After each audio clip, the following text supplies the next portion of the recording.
예, 안녕하십니까. 저는 자세한망병원 한방재활의학과에서 근무 중인 김한결이라고 합니다. 오늘은 제가 어르신들께 비만과 걷기 운동의 중요성에 대해서 이제 설명을 드리겠습니다. 일단 저희 세대가 이렇게 안전한 대한민국에서 생활할 수 있다는 것은 어르신들의 노고가 되게 크다고 생각하기 때문에 어르신들을 위해서 제가 열심히 건강에 도움이 되는 내용들을 좀 준비해 왔습니다. 일단 비만이란 단순히 체중이 많이 나가는 것보다는 체내에 과다하게 많은 양의 체지방이 쌓인 상태를 이야기하는데요. 근육량이 많고 체지방 증가가 없는 드문 경우에는 체중이 많이 나가더라도 비만이라고 할 수는 없습니다. 근데 이 비만에는 복부 비만, 이제 배가 많이 나와 있는 배 위주로, 그리고 내장 지방이라고 해서 뱃속에 있는 내장 지방이 많이 과다하게 축적된 경우에는 내장 지방형 비만이라고도 이야기를 합니다. 일단 정상 체중인 사람보다 비만이게 되면 2배 이상의 높은 사망률을 가지게 되고요. 그리고 주로 혈관 동맥 경화로 인한 심혈관 질환, 뇌졸중이나 허혈성 심질환 등을 유발하는 경우가 많고, 그리고 우리가 흔히 이야기하는 고혈압, 당뇨, 고지혈증, 그리고 지방간, 그리고 담석증, 이제 폐쇄성 수면 무호흡증, 자다가 이제 숨을 갑자기 안 쉬는 그런 경우에도 이런 비만이 원인이 되어서 발생하는 질환인 경우가 많습니다. 옆에 사진을 보면 이제 배가 이렇게 나오고 이제 허리 둘레보다 이렇게 평상시 보통 사람들 허리 둘레보다 많이 늘어나 있고 땀도 뻘뻘 흘리고 지금 입으로는 초콜릿을 또 먹고 있죠. 이렇게 허리 둘레가 남자는 90cm 이상 그리고 여자는 85cm 이상 정도 되는 경우에 비만이라고 보고, 그리고 BMI 지수, 체질량 지수가 25 이상인 경우에 비만으로 이야기하고 있습니다. 일단 저희 이 그래프는 2021년에 국민 건강 통계 질병관리청을 통해서 나타난 그래프인데요. 여기서 2009년부터 2010년 흘러감에 따라서 이제 파란 선이 남성분들, 그리고 노란색 선이 여성분들입니다. 이 수치가 35, 그러니까 2009년에는 35와 26으로 시작해서 이제 2021년에는 남성분들은 46까지 올라가는 것을 좀 볼 수 있는데요. 이게 우리나라의 이제 국민들의 비만율이 조금씩 늘어나고 있다고 볼 수 있고, 이제 OECD에서는 2030년에는 국내 고도비만 인구가 현재 2배 정도로 늘어날 것이라고 경고를 하고 있고요. 코로나19 이전에와 비교해서 체중 증가가 거의 42kg 정도, 42% 정도. 코로나 때문에 이제 밖에도 잘 못 나가시고 집안에서 생활을 많이 하시다 보니까 이제 비만 퍼센트 지수가 많이 증가했다고 그렇게 나타난 통계 자료가 좀 나와 있습니다. 그리고 저번에 이제 양명윤 선생님께서 이제 강의해 주신 허리 디스크와 척추관 협착증도 이렇게 비만과 관련이 좀 있는데요. 잠깐 리뷰를 해보자면 허리 디스크는 앞으로 숙일 때 통증이 심해지는 경우였고, 척추관 협착증은 이제 굽힐 때는 괜찮고 뒤로 젖힐 때 통증이 좀 심해지는 경우, 그리고 허리 디스크는 누우면 통증이 감소하고 움직이면 아픈데 협착증 같은 경우에는 누워있다 일어나는 건 힘든데 이제 허리가 일단 움직이면 허리가 조금씩 부드러워지면서 편해지는 그런 경우가 있고, 그리고 허리 디스크인 경우에는 오래 걷는 것과 증상의 심화가 큰 변화가 없는데 이제 척추관 협착증의 경우에는 오래 걸으면 갑자기 한 100보 정도 걸었으면 쉬고 싶은 느낌이 드는 그런 신경인성 파행이라고 부르는데요. 그게 되게 특징적이고 걸으면 걸을수록 잠깐 쉬고 싶을 정도로 주저앉게 되는 그런 모양이 나타납니다. 그래서 어르신들의 현재 상태와 이 질병들을 비교하면서 본인의 상태가 어떤지 잠깐 가늠을 해볼 수 있을 것 같고요. 이렇게 비만이 진행이 되면 이게 척추 질환과도 연관이 있는데 2005년에 유럽 비만학회에서 발간한 그런 정보에는 이제 뚱뚱한 사람, 비만인 사람이 날씬한 사람에 비해서 이제 허리 통증이 나타날 확률이 약 15% 정도 높게 나타나고 있습니다. 그리고 비만일 때 척추 디스크와 좌골신경통에 미치는 영향이 정상 체중보다 더 가능성이 퍼센트가 높다라는 그런 BMI와 척추 디스크 및 좌골신경통에 미치는 영향이라는 논문에서 나타난 그런 결과고요. 밑에 그림을 잠깐 보시면 연령에 따라서 허리 둘레와 허리 디스크 환자의 추이가 나타나 있는데, 허리 둘레 같은 경우에는 20대부터 10년에 2cm 정도씩 증가를 하고 있고, 그리고 50대에는 약 33인치까지 그렇게 증가를 하고, 허리 디스크 같은 경우에도 20대부터 꾸준히 증가를 해서 50대에는 48만 명 정도가 이렇게 유병을 할 정도로 점점 증가하는 추세가 있고요. 그리고 오른쪽에 보시면 20대, 50대 여성의 허리둘레나 허리 디스크 환자 추이를 보면, 허리둘레는 평균 이제 8.3cm 정도 위로 올라간 것을 볼 수 있고, 허리 디스크 같은 경우에는 이제 5.7배 정도 증가한 그런 통계 결과를 볼 수가 있습니다. 이렇게 이제 첫 번째로는 연령이 높을수록, 그리고 두 번째로는 남성보다 여성일수록 비만과 허리 디스크 사이의 연관성이 높다라고 알아볼 수 있겠습니다. 그래서 이제 비만은 체지방을 늘릴 뿐 아니라 그 근육량을 줄여줌과 동시에 나이가 들수록 매년 근육량이 1%씩 줄어드는데, 근육이 이제 허리를 점점 더 지지를 하지 못하다 보니까 우리 몸에서 이 인체의 중력을 받아주는 역할을 하는 허리가 계속 부담률이 높아진다라고 볼 수 있겠고요. 그리고 복부 비만이 이제 배를 이제 앞으로 이렇게 내밀게 되는 척추 전만증을 유발을 하게 되는데, 이로 인해서 또 허리 디스크의 발전 위험성도 증가를 할 수 있고, 더불어서 퇴행성 변화가 같이 이제 노화에 따라서 디스크 사이에 있는 수분이 빠져나가는 그런 퇴행성 변화를 같이 촉진할 수가 있어서 척추관 협착증까지 위험성이 증가한 것으로 그렇게 볼 수 있겠고요. 그리고 그 어떤 케이스 연구에서는 정상군과 비교해서 비만군에서 척추 질환 발병률이 증가하는 그런 경향이 있다고 볼 수 있는 결과가 있었습니다. 그래서 결국 비만과 척추는 큰 연관이 있었다. 그리고 이번에는 비만과 관절이 또 연관이 있는데요. 비만으로 인해서 혈액과 림프액의 순환 장애와 체내 노폐물의 배출 장애가 나타나면 관절의 삼출액과 활액막이 과도하게 이제 증가하기 때문에 관절 부위가, 어르신들 보시면은 뭐 이런 무릎이나 이 손가락 같은 데가 이제 붓고 좀 유연성도 떨어지는 그런 모습을 좀 볼 수 있고요. 그리고 몸무게가 1kg이 증가하게 되면 무릎이 받는 하중이 4kg나 증가하게 되는 그런 연구 결과도 있습니다. 그래서 몸무게가 늘어날수록 무릎에 가해지는 그런 하중이 늘어나기 때문에 흔히들 말하는 그 퇴행성 관절염이라고 부르죠. 그런 퇴행성 관절염을 유발할 수가 있습니다.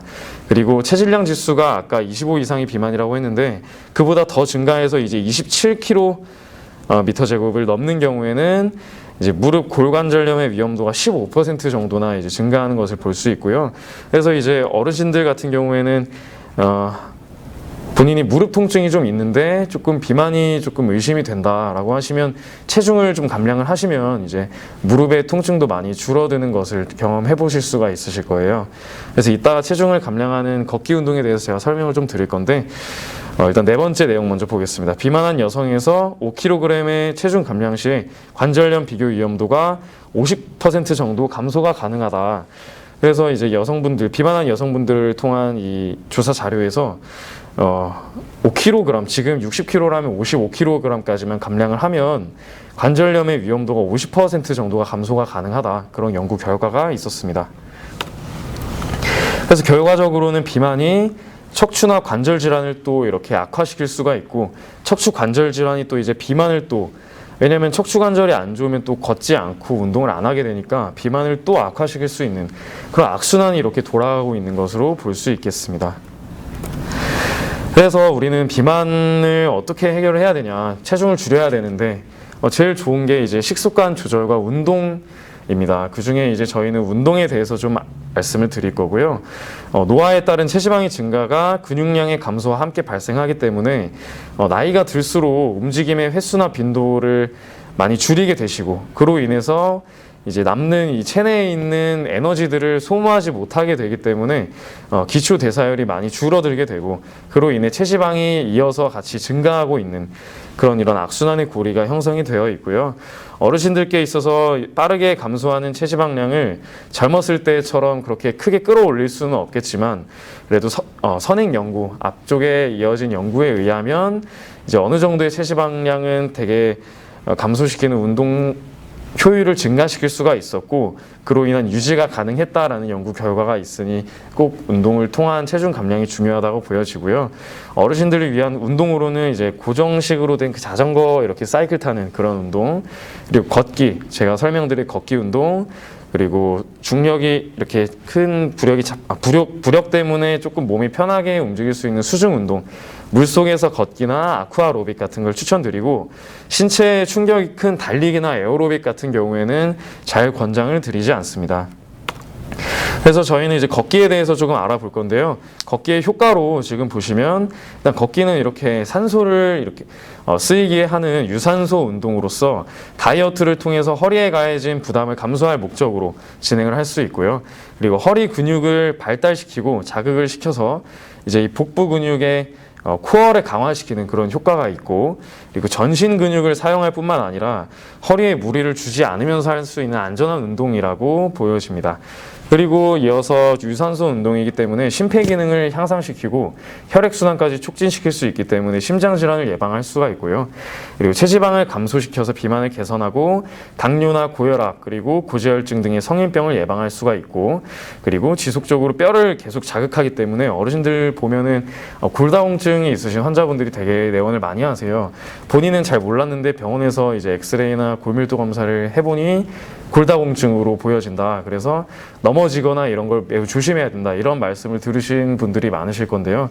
이거를 걷기를 통해서 뼈를 자극해서 골밀도를 좀 유지할 수 있기 때문에, 자극을 줄 수 있기 때문에 골다공증도 예방할 수 있고, 그리고 스트레스나 불안감, 우울증을 또 감소시켜서 정신 건강에 또 도움이 될 수 있고, 그리고 이어서 운동을 하는 거기 때문에 면역력 증가에 효과가 있습니다. 그리고 무엇보다 쉬운 운동이라는 게 큰 메리트가 될 수 있을 거예요.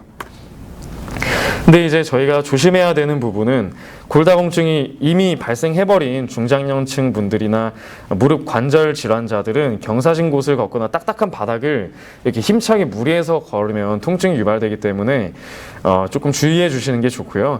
그리고 병원이나 어떤 정보들을 통해서 족저근막염이 있다라고 이렇게 의심이 되는 경우에는 바닥을 이렇게 밟는 것이 오히려 그쪽에 염증을 계속 유발을 할 수가 있기 때문에 증상을 악화시킬 수 있고, 특별한 질환 없이 건강하게 걸어야 되냐, 걷기 전에 준비 운동을 먼저 하는 것이 중요합니다. 걷기는 근육뿐만 아니라 이제 몸의 관절을 이용하는 거기 때문에 걷기 중에 골절이나 부상을 예방하기 위해서 준비 운동을 해야 되는데요. 운동 전에 맨손 체조 등으로 체온을 적당히 올려주고, 주로 사용하는 무릎과 발목 그리고 어깨 관절을 조금 이렇게 스트레칭을 통해서 풀어주는 게 중요한데, 한 동작당 한 15초, 20초 가량 유지하는 것이 효과적이고 그렇게 볼 수 있겠습니다. 그리고 걷기 운동의 횟수와 강도를 보면 맨날 운동을 너무 의무감으로 열심히 하게 되면 오히려 좀 스트레스를 받기 때문에 재미가 반감돼서 열심히 안 할 수가 있어요. 그래서 매일 걷기 운동을 하겠다고 생각하진 마시고 일주일에 한 3번에서 5번 정도, 주 7일이 아니고 이 정도를 운동을 하면서 운동 시간과 거리도 처음부터 무리해서 하지는 마시고요. 처음에 그냥 한 10분, 20분부터 시작해서 30분, 1시간 정도로 그렇게 시간을 정하고, 약 키로수로 따지면 3km에서 4km 정도의 거리를 약간 빠른 걸음으로 이렇게 진행하는 것을 권장을 좀 드리고요.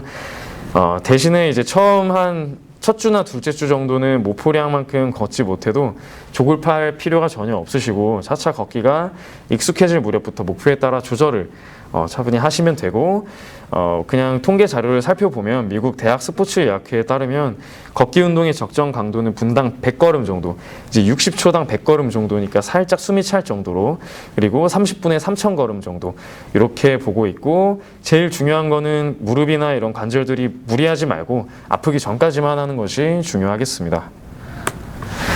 그리고 어쨌든 걷기도 운동이기 때문에 평소에 쓰지 않던 전신 근육을 사용을 하기 때문에 이렇게 발바닥이나 종아리 그리고 허벅지 근육이 되게 땡땡해지고 아픈 경험을 하실 수도 있어요. 그런 경우에는 이제 손으로 마사지를 좀 해주신다던가 아니면 충분히 스트레칭을 통해서 이렇게 회복을 시켜주는 것이 중요하고요. 무릎이나 족저근막염이 있으신 분들도 평소에 다리 근육을 풀어주시는 게 도움이 많이 되겠습니다. 그래서 이제 저희가 흔히 볼 수 있는 자세, 걷기 자세 중에 안 좋은 자세를 조금 설명을 드려볼 건데요. 흔히들 팔자걸음과 안짱걸음이라고 말하죠. 이거를 확인을 해볼 수가 있는데 어르신들 모두 한번 신발장에 가셔서 주로 걸을 때 신는 신발을 한번 보시면 바깥쪽 굽이 이제 안쪽보다 많이 닳아져 있는 경우에 이제 바깥이 많이 땅에 닿기 때문에 이렇게 일자가 아닌 살짝 한 40도 정도, 15도 이상 이렇게 팔자걸음으로 걷게 되는 경우에는 신발의 이 바깥쪽이 많이 마모가 되는 경우가 많아요. 그런 경우에는 어깨나 허리 그리고 무릎 관절에 심한 통증이 생길 수가 있고 오히려 허리가 뒤로 접쳐져서 척추관이 좁아지고 골반이 틀어지는 근골격계 질환이 유발될 수 있고요. 그리고 신발의 안쪽 부분이 많이 닳아져 있는 경우에는 안짱걸음이라고 저희가 이야기를 하는데요. 이런 경우에는 아킬레스건이 몸 안쪽으로 치우쳐져서 발목을 당겨주는 힘이 약해지고 발목이나 발가락 그리고 무릎 관절에 통증을 유발하는 경우가 많습니다. 이런 경우에도 무릎 관절염까지 같이 유발을 할 수 있기 때문에 한번 어르신들의 신발을 확인해 보시고 지금 현재 이 보행 상태를 한번 체크해 보는 게 이 무릎을 지키는 좋은 방법이 될 것 같습니다. 그래서 이제 우리가 어릴 때 걷는 거를 막 누구한테 배우지는 않는데 그래도 이게 바르게 걷는 거겠지 하면서 지금 10년, 20년, 30년 쓰다 보면 그게 본인의 걸음 자세가 되고 그렇게 계속 일상생활을 하다 보면 그렇게 체형도 변화가 되는데요. 일단 단계별로 바르게 걷는 법을 한번 설명을 드릴 테니까 한번 본인의 자세와 비교를 해보시면 좋을 것 같아요. 그래서 이거는 전신 거울을 통해서 걷는 자세를 한번 체크해 보시면 되고요. 실제 걷기에서도 올바른 자세가 나올 수 있도록 반복해서 익혀주시는 것이 중요하겠습니다. 첫 번째로는 이제 첫 번째 그림에 나오듯이 상체를 보는 거예요. 상체는 가슴을 이렇게 펴고 어깨가 이렇게 굽지 않게 라운드 숄더가 되지 않게 가슴을 일단 펴는 것이 중요합니다. 가슴을 펴고 어깨는 안으로 굽지 않도록 만들어주고 심호흡할 때처럼 이 배와 등에 힘을 주는 것이 중요합니다. 그리고 팔꿈치는 90도 정도 가량 살짝 굽혀주고 손은 가볍게 주먹을 쥔 채로 자연스럽게 이렇게 흔들어 주시면 되고요. 그리고 두 번째로는 다리 자세인데요. 다리는 앞쪽 다리는 무릎을 쭉 펴고 뒤쪽 다리는 자연스럽게 그냥 굽혀주는 자세가 되면 되고, 세 번째로는 어깨 평행이에요. 어깨 평행은 머리는 이제 좌우로 흔들리지 않도록 유지를 좀 해주시고 어깨 높이는 이제 평형이 될 수 있도록 이렇게 유지를 해주시는 거, 그리고 척추가 걷는 방향이 중심에 있을 수 있도록 신경을 써서 한번 걸어 보시는 겁니다. 그리고 네 번째로는 머리 자세인데요. 시선은 이제 앞을 본다던가 땅을 보는 것보다는 살짝 10cm 정도를 위를 바라보시면 이 어깨 승모근의 긴장도 풀어지고 가슴도 같이 펴지는 그런 효과가 있습니다. 그렇기 때문에 시선은 전방 10cm 정도를 바라보고, 그리고 턱은 가볍게 이렇게 당겨주시고, 그리고 머리를 뒤로 밀듯이 가볍게 이렇게 턱을 당겨주시면 머리가 앞으로 숙여지지 않기 때문에 시선을 유지할 수가 있습니다. 다섯 번째 단계는 발인데요. 앞쪽 발은 뒤꿈치, 발바닥, 앞꿈치 순으로 착지를 하는 거고요. 뒤쪽 발은 앞꿈치와 발바닥에 힘을 주어 바닥을 이렇게 밀어내는 것, 지면의 충격을 바닥으로 이렇게 받아주는 것이 중요하겠습니다. 그리고 발은 정확히 일자가 아니라요, 살짝 7도, 8도 정도 이렇게 팔자걸음으로, 완전히 팔자걸음이 되면 또 안 되고 완전히 일자걸음이 되면 또 안 되고, 그 중간 정도의 각도로 걸어주시는 것이 중요하겠고요. 그리고 마지막 6단계로 보폭은 본인 키의 절반 정도, 본인이 키가 160이다 하면 80cm 정도로 그렇게 보폭을 설정하는 것이 중요하겠습니다. 그래서 이제 걸을 때 걷기 자세에 대한 설명을 좀 드렸고요.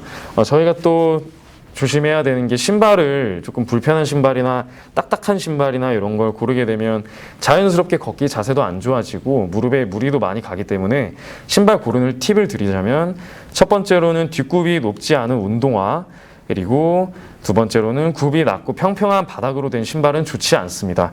그리고 발볼이 좁은 운동화도 좋지 않습니다. 왜냐하면 발의 변형을 일으키고 혈액순환을 방해하기 때문에. 그리고 네 번째로는 무거운 운동화는 발목에 힘이 많이 들어가서 쉽게 다리가 피로해질 수 있고요. 앞부분이 부드럽게 접히고 중간 부분에 탄력이 있는 운동화가 가장 적합한 운동화로 볼 수 있겠고요. 그리고 저희 사람은 계속 생활을 하다 보면 저녁에는 다리 쪽으로 혈액이 많이 내려가서 다리가 많이 붓기 때문에 발이 부은 상태에서 오히려 신발을 사야 부은 자신의 발에 맞는 편안한 신발을 고를 수가 있고요. 몸속 장기가 왼쪽에 더 무게가 많기 때문에 왼쪽이 오른쪽에 비해서 무게를 더 많이 받아서 왼발이 오른쪽 발보다 평균 0.6cm 정도가 크게끔 나타나게끔 되어 있습니다.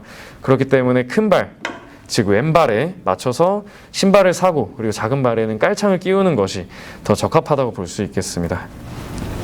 네, 마지막으로는 저희 병원에서 하는 이제 걷기 운동을 통한 치료인데요. 이건 동작침이라고 불리는 거고, 오른쪽 그림을 보면 이제 이거는 허리가 안 좋은 분들이 급성 요통을 호소할 때 쓰는 방법인데요.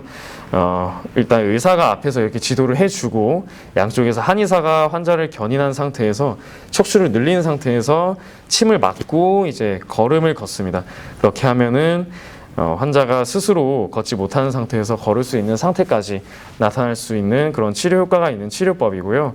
허리가 좋지 않은 환자분들이 걷기 운동을 통해서 치료를 할 수 있다라는 그런 예시를 보여드리겠습니다. 그래서 이거는 치료 효과는 그래프에 나타나다시피 진통제를 먹는 것보다 효과가 좋고, 급성 요통으로 최소 30분 동안 진통 주사제는 8.7% 감소한 반면에 방금 걷기를 이용한 이 치료법 을 통해 척추 통증이 감소한 것은 46% 정도 감소해서 통증이 진통제보다 5배 이상 빠른 효과를 볼 수 있다라는 연구 결과가 있고요. 이건 2013년 그 국제저널인 페인지에 게재가 된 내용이고요. 그리고 이런 적응증에는 허리 디스크 탈출 및 파열로 인한 극심한 통증을 호소하는 분들, 그리고 요추 염좌, 갑자기 허리가 엄청 아픈 경우, 그리고 퇴행성 척추관 협착증 이런 경우에도 많이 효과가 있고, 좌골신경통 등으로 인한 만성 통증에도 효과가 있는 치료법이니 개인에 따라 또 치료 후에 부작용이 발생할 수도 있으니까요. 사전에 의료진과 상담 후에 치료 진행하는 것이 가장 좋게 볼 수 있겠습니다. 네, 지금까지 이제 비만과 걷기 운동에 대해서 강의하게 된 한방재활의학과 김한결이었고요. 그동안 경청해 주셔서 감사드립니다.